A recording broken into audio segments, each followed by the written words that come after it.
네, 오늘 말씀의 제목은 시기와 질투를 받을 때입니다. 전도서 4장 4절에 보면 이런 말씀이 있습니다.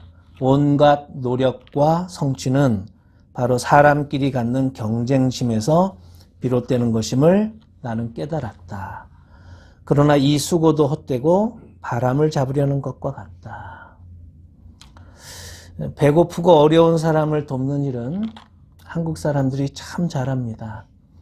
그래서 전 세계 가난한 나라들의 도움을 주는 일, 해외 원조 활동도 한국이 대단히 잘합니다.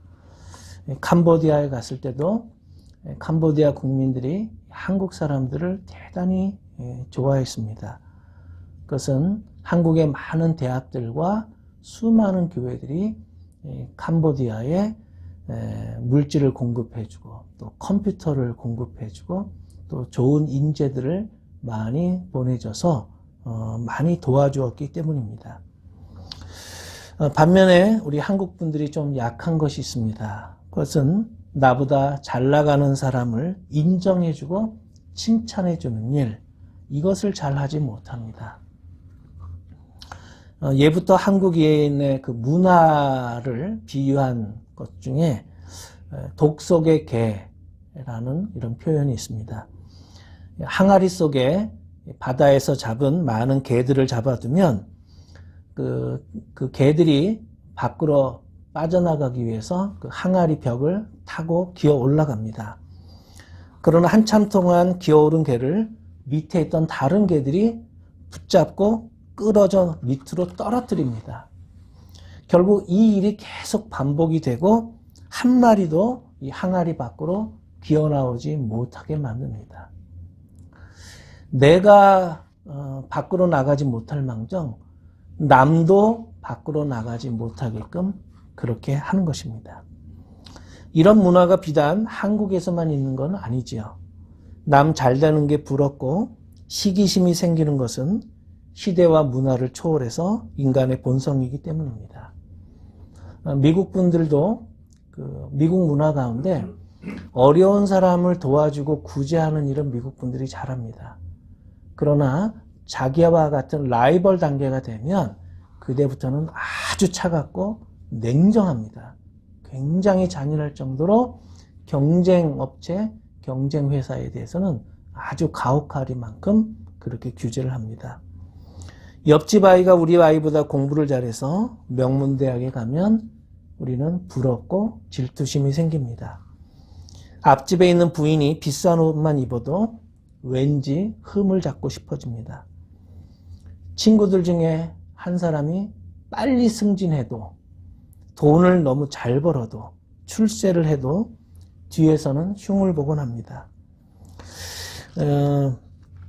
윷놀이를 하면 여러 팀들이 오직 한 팀만을 집중 공격하는 일이 생깁니다.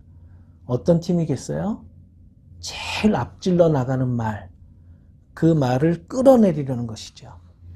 그래서 제일 앞질러 가던 놈을 잡게 되면 나머지 모든 팀들이 환호성을 지릅니다. 이것이 우리 한국인의 심성, 한국인의 문화를 잘 대변해주는 내용입니다. 다니엘은 현재 수석 총리입니다. 공직자로서 올라갈 수 있는 최고 공직자요. 나이는 90세가 되었습니다. 인생의 대부분을 바벨론과 이 바사, 이 페르시아에서 보냈습니다. 하지만 다니엘을 시기 모함하는 자들은 여전히 다니엘을 유다에서 붙잡혀 왔던 포로라고 70년 전에 신분을 들먹입니다. 다리오 왕은 지금은 62세입니다. 정치를 잘 했습니다. 그는 바벨론 왕 벨사사를 살해한 후에 메대와 바사를 통치하면서 고관 120명을 세웠고 이 120명을 다스리는 총리 3명을 임명해서 전국을 통치했습니다. 과거 바벨론 제국에서 일했던 이 다니엘의 그 경륜, 실력을 인정해서 새로운 제국에서도 계속해서 일하도록 했습니다. 그는 행정이라든지 인사 이런 면에서 상당히 탁월한 리더십을 발휘했습니다. 문제는 다른 총리들과 고관들이 다니엘을 시기하고 질투하는 것이었습니다. 다니엘이 워낙 탁월하게 일 처리를 잘 했기 때문입니다. 또 그가 망해버린 유다의 포로 출신이고 정복당한 바벨론의 고위 공직자였기 때문에 자신들과는 공통점이 없다 이렇게 생각했기 때문입니다.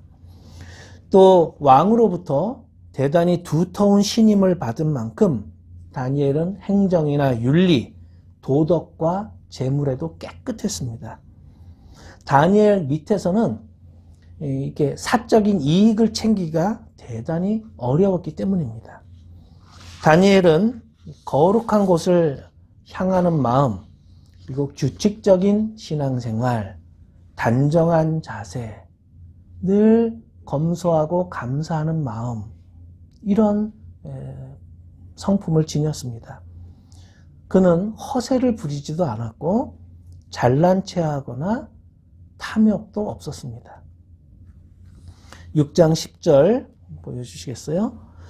다니엘은 왕이 금령 문서에 도장을 찍은 것을 알고도 자기의 집으로 돌아가서 다락방을 올라갔다. 그 다락방은 예루살렘 쪽으로 창문이 나 있었다. 그는 늘 하듯이 하루에 3번씩 그의 하나님께 무릎을 꿇고 기도하며 감사를 드렸다. 우리는 다른 사람을 부러워할 때도 있고 남들로부터 부러움을 살 때도 있습니다. 일이 잘 풀릴 때가 있는가 하면 왠지 일이 꼬이고 막힐 때도 있습니다. 주위 사람들의 도움을 받을 때가 있는가 하면 주위 사람들로부터 욕이나 모함을 받을 때도 있습니다.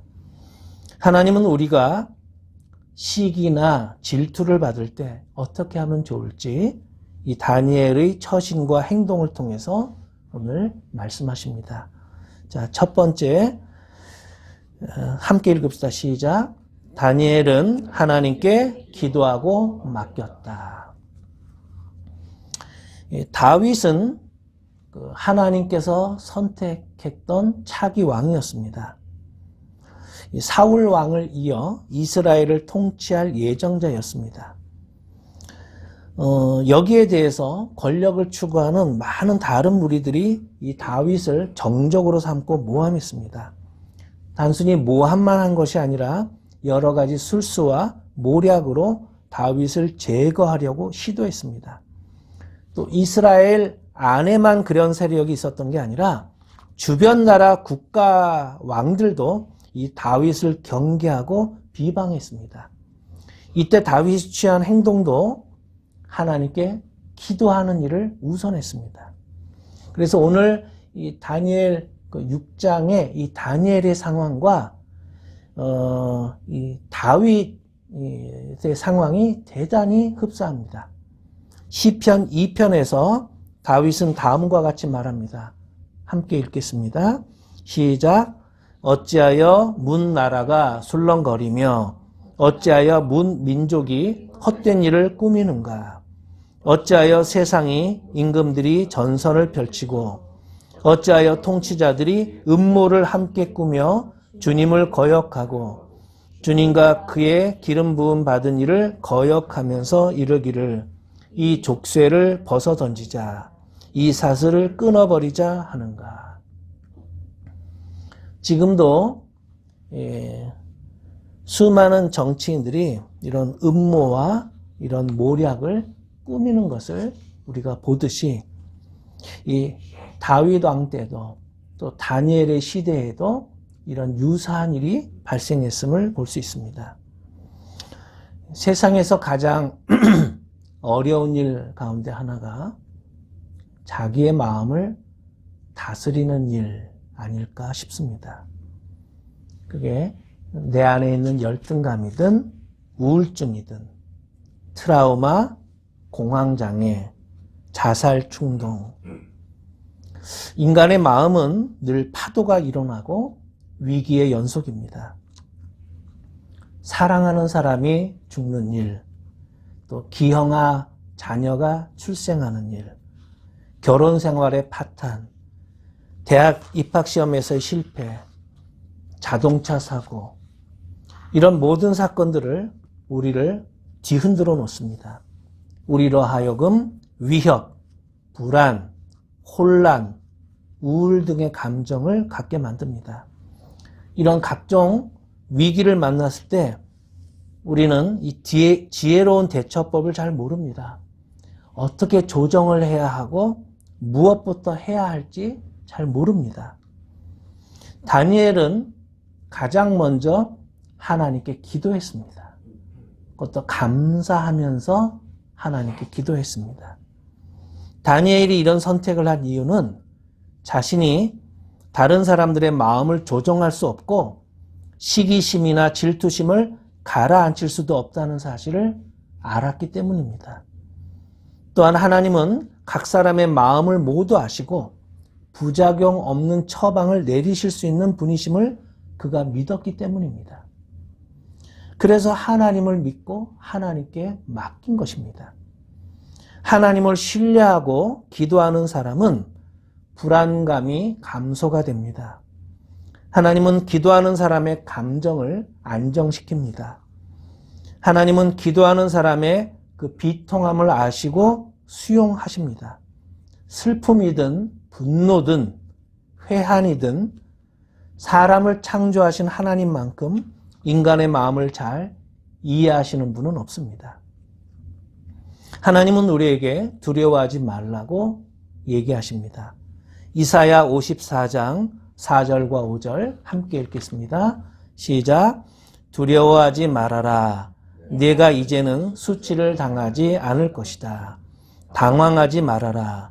네가 부끄러움을 당하는 일이 없을 것이다. 젊은 시절의 수치를 잊으며 과부 시절의 치욕을 네가 다시는 기억하지 않을 것이다. 너를 지으신 분께서 너의 남편이 되실 것이다. 그분의 이름은 만군의 주님이시다. 너를 구속하신 분은 이스라엘의 거룩하신 하나님이시다. 그분은 온 세상의 하나님으로 불릴 것이다. 하나님은 우리에게 어떤 위기를 만나든 두려워하지 말라 말씀하십니다. 예수님도 우리에게 말씀하십니다. 안심하여라. 나다. 두려워하지 말아라. 안심하여라. 나다. 두려워하지 말아라. 다니엘이 죽기를 바라는 자들이 수백 명, 수천 명이 되었을 것입니다. 그들은 다니엘의 행동 패턴을 잘 알고 있었습니다. 그가 늘 날마다 하는 습관 중에 하나가 하나님께 기도하고 감사하는 행동이었습니다. 이러한 다니엘의 성격상 30일 동안 기도하지 말라는 행정명령을 내린다 하더라도 그는 분명 자신이 섬기는 하나님께 기도할 것이라고 예측할 수 있었습니다. 90년 가까이 해오던 습관을 하루아침에 바꾸기란 어렵습니다. 만약 다니엘이 겁이 많았고 신앙이 뚜렷하지 않은 사람이었다면 그는 어느 정도 융통성을 발휘해서 그래, 남들이 이런 법규를 만들어서 나를 모함하려고 하니까 한 30일 동안만 기도하지 말자. 이렇게 스스로에게 다짐했을 것입니다. 다니엘은 자신을 모함하는 세력이 왕에게 요구해서 30일 동안 왕 외에 다른 신에게 기도하거나 다른 신을 섬기지 못하게 하자는 그 내용을 잘 알고 있었습니다. 그들의 사악한 의도도 파악했습니다. 그러나 다니엘은 오직 하나님만 의지하는 사람이었습니다. 다른 사람들이 자신을 어떻게 바라보든 어떻게 해석하든 어떻게 평가하든 그는 크게 상관하지 않았습니다. 내가 마음을 다하여 뜻을 다하여 힘을 다하여 여호와 하나님만 섬기면 된다는 결심이 확고했습니다. 어떤 문제든 믿음으로 하나님께 기도하고 맡길 수 있는 사람은 평안합니다. 두려움이 없습니다. 죽음까지도 각오합니다. 모든 것을 잃을 수 있다는 것을 예상합니다. 그러나 그는 하나님을 향한 믿음만은 간직했습니다. 왜입니까?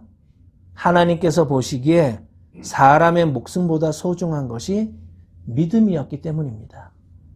예수님도 믿음으로 십자가 죽음을 수용하셨습니다. 모세도 믿음으로 출애굽했습니다. 믿음이 없다면 우리는 하나님께 기도할 수 없습니다. 믿음이 없이는 하나님을 기쁘시게 할 수 없습니다. 하나님은 이 시대에도 기도하는 사람을 찾으십니다. 요즘 우크라이나 사태가 심각하지만 하나님께 기도하고 하나님의 뜻을 파악하는 일이 가장 중요합니다. 두 번째, 함께 읽읍시다. 시작. 내가 사자의 밥이 되어 죽더라도 나는 하나님을 사랑하리라. 나는 혹 죽는 한이 있더라도 나는 하나님을 배신하지 않고 하나님을 끝까지 사랑하리라. 다니엘을 이 모함하는 무리들은 다니엘이 언제 기도하고 어디에서 기도하고 어떤 모습으로 기도하는지를 잘 알고 있었습니다. 누구에게 기도하는지 상세하게 파악하고 있었습니다.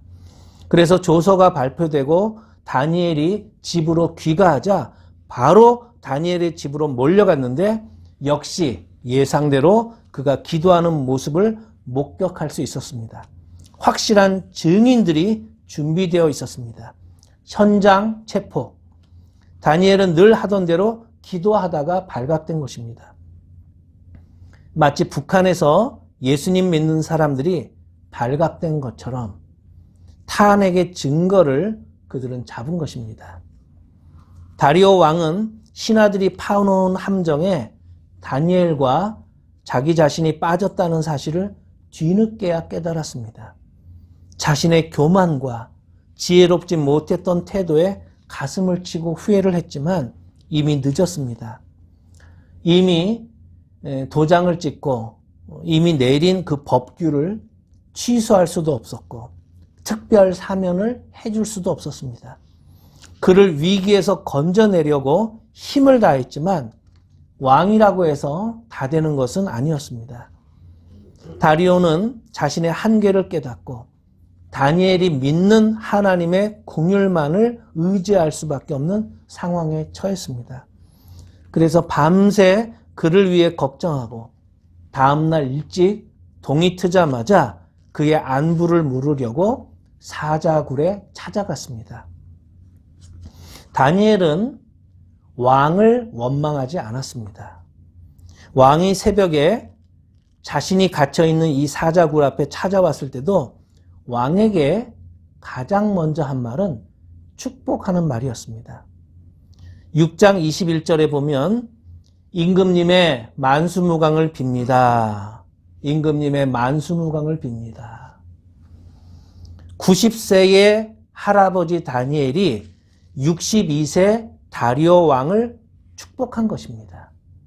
자신을 죽음으로 몰아넣은 왕이나 모함한 무리들에 대하여 증오하거나 저주하는 말을 하지 않았습니다. 그리고 다니엘은 다음과 같이 고백합니다. 6장 22절 함께 읽읍시다. 시작. 나의 하나님이 천사를 보내셔서 사자들의 입을 막으셨으므로 사자들이 나를 해치지 못했습니다. 그것은 하나님 앞에서 나에게는 죄가 없다는 사실이 드러났기 때문입니다. 임금님, 나는 임금님께도 죄를 짓지 않았습니다.